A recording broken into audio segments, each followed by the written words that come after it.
Aujourd'hui, nous allons vous présenter la thématique de l'impact des perturbateurs endocriniens sur la fertilité. Donc maintenant, je vais vous définir les deux termes principaux de notre présentation, qui sont les perturbateurs endocriniens et la fertilité. Donc pour les perturbateurs endocriniens, il s'agit des substances chimiques qui proviennent de la nature ou de l'habileté humaine, du coup de l'intelligence humaine. Ce sont des substances étrangères à l'organisme et qui peuvent venir gêner le fonctionnement du système endocrinien. Et par la suite provoquer des effets nuisibles sur cet organisme ou sur ses descendants. Les principales sources d'exposition des personnes aux perturbateurs endocriniens, premièrement, il y a l'eau ou l'alimentation, mais il y a aussi l'air et puis certains produits industriels comme les médicaments ou les cosmétiques. Donc ça c'est pour les perturbateurs endocriniens. Et maintenant pour la fertilité désigne pour le sens le plus commun à la fin du XXe siècle, c'était la capacité des personnes, des animaux et des plantes à produire une descendance viable et abondante. Donc voilà pour les définitions de ces deux termes et on va passer au prochain slide.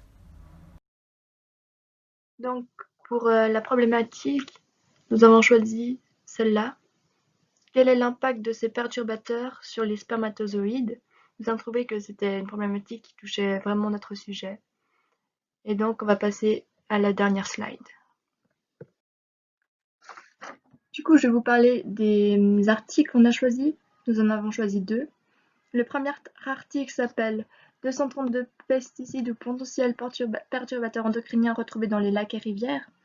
Cet article provient de Science et Avenir. D'après le rapport de Génération Future, on retrouve en France, dans les lacs et cours d'eau, 3 herbicides, dont le glyphosate, l'atrazine et le métolachlore. Et ces 3 substances sont en tête depuis 2009, avec en moyenne 41 substances actives pouvant être des perturbateurs endocriniens. Et ces perturbateurs endocriniens sont classés en 3 catégories, dites suspectes, présumées et avérées. Et on ne peut pas omettre que la conséquence peut être un risque pour l'environnement et la santé humaine. Ceci dit, la conclusion de cet article est assez similaire parce que 92% des points de surveillance des cours d'eau a rapporté la présence de pesticides. Et on a trouvé que cet article était intéressant parce que ça fait un bon lien avec notre problématique pour nous montrer que les perturbateurs endocriniens peuvent avoir des effets négatifs sur la fertilité. Et aussi, on peut retrouver dans cet article que c'est difficile d'estimer un risque pour la santé parce que toutes ces substances ne sont pas détectées comme des perturbateurs endocriniens avérés. Maintenant, je vais passer au deuxième article qui s'appelle Baisse de la fertilité masculine, un premier seuil est atteint. Cet article provient de Science et Vie. Cet article nous montre un constat qui est issu de l'analyse de 185 études portant sur 43 000 hommes dont le sperme avait été prélevé entre 1943 et 2011. La concentration a atteint 47,1 millions de millilitres en 2011 et serait descendue à 38 aujourd'hui. Or, il est établi qu'à partir de 45 millions de millilitres, le temps pour concevoir un enfant s'allonge notablement.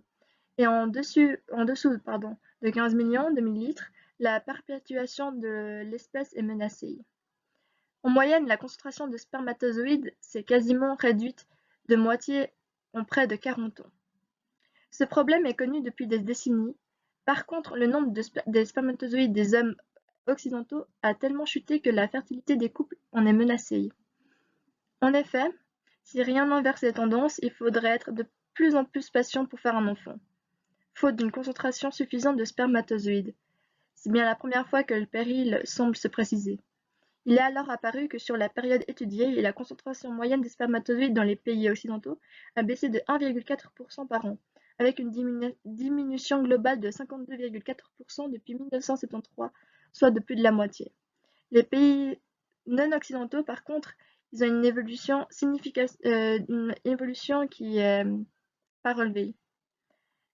Et pour conclure, au total, la concentration des spermatozoïdes est passée en moyenne de 99 millilitres de sperme en 1973 à 47,1 millions en 2011. Pour rappel, le seuil en dessous de 45 millions de millilitres pour faire un enfant. Et puis, ça a été réalisé par des Danois sur des hommes âgés de 20 à 35 ans. Voilà. Je vais passer à la slide suivante. Du coup, maintenant, je vais un peu vous décrire les figures et les graphiques qu'on a choisis. Nous en avons choisi deux. Le premier nous montre un homme au centre et des légendes qui nous parlent des perturbateurs endocriniens, les problèmes, d'où viennent ces perturbateurs. Par exemple, on peut les retrouver dans les pesticides dans l'alimentation ou encore le parabène dans les shampoings, etc. Et tout ça, en fait, ça nous montre que ça induit des effets néfastes sur l'organisme d'un individu ou sur ses descendants. Et du coup, ça peut toucher aussi aux spermatozoïdes des hommes parce qu'ils sont du coup mal formés. Et on voit que la tendance d'évolution de pourcentage de spermatozoïdes de morphologie normale de 1889 à 2005, on peut voir dans les pays à, plutôt au centre que le pourcentage est assez faible. Par contre, si on va plutôt vers la gauche, on a un pourcentage beaucoup plus fort. Du coup, comme j'ai dit dans les articles, en occidentaux, ils ont beaucoup plus de risques pour que les spermatozoïdes soient mal formés. Et la qualité du sperme est en baisse.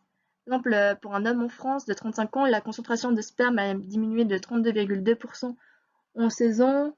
On nous montre aussi vite fait deux petits schémas qui nous montrent qu'il y a 73,6 millions de spermatozoïdes par millilitre de sperme en 1989 et que c'est vite fait descendu à 49,9% 9 millions de spermatozoïdes par millilitre de sperme en 2005.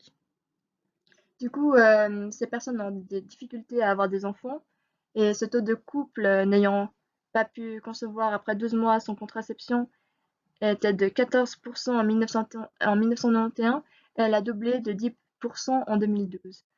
Et du coup, la question c'est qu'est-ce qu'on fait?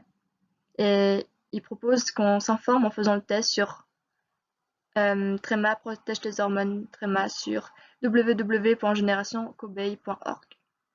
Et le graphique qu'on a choisi d'illustrer, c'est un graphique qui nous montre que de 1973 à 2007, si on pense être exact, on peut voir que la concentration de spermatozoïdes, elle s'est quasiment réduite de moitié en près de 40 ans. Et ça, c'est un constat qui nous montre, comme j'ai dit dans l'article plus tôt, le deuxième, que c'est le constat de l'analyse de 185 études qui portent sur 43 000 hommes dont le sperme a été prélevé entre 1973 et 2011. Et cette concentration, elle a atteint 47,1 millions de millilitres en 2011 et serait descendue à 38 aujourd'hui.